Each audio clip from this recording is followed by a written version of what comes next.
This concept of definite integration can also be understood geometrically.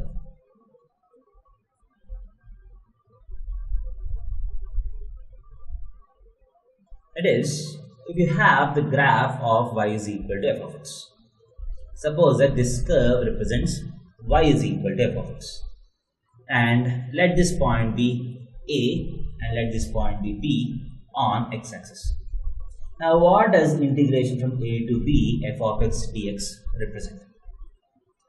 So integration from A to B f of x dx represents the algebraic sum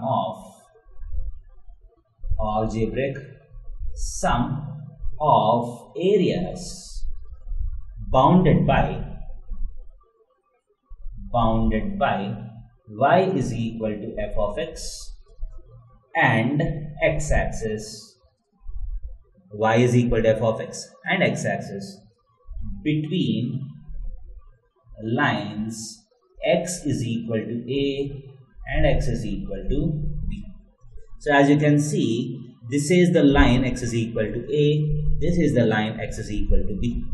So if you do integration from A to B f of x dx, it will give you the algebraic sum. What is meant by algebraic sum?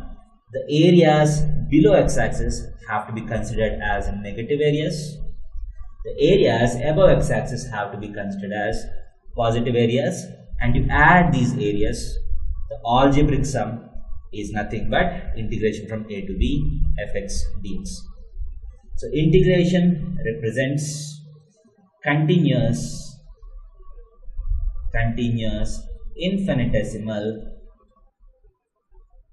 infinitesimal summation. So integration means you get to sum infinitesimal areas continuously. So as you can see, this is my f of x into dx. Dx is a small difference in x, is a small change in x into f of x. So f of x is the value of the function and you're multiplying it with dx. So you get the area of a small rectangle. So I'm showing you a finite rectangle, but dx is an infinitesimally small variation in x. You get an infinitesimally small area of triangle. And you continuously sum all these areas as x moves from A to B. So whenever f of x is negative, obviously dx, as you move from a smaller number to a bigger number, dx is always positive. As you move from A to B, as you're moving from A to B, the next value of x is always greater than the previous value of x. Hence dx is positive, f of x is negative, right? So negative number into a positive number will be a negative number. So whenever f of x is negative, that is the graph lies below x-axis, the numbers that you get will be negative. So the negative areas go on getting added, and once f of x become positive, so f of x is positive, dx is positive, you get positive areas.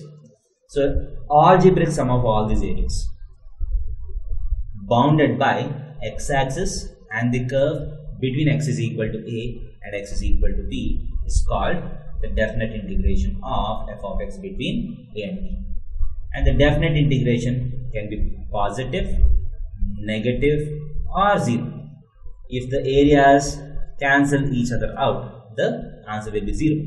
If the area below x-axis is more than the area above x-axis, the answer will be negative. If the area above x-axis will be more than the area below x-axis, the answer will be positive. So let us look at some examples where you can observe this area concept very clearly.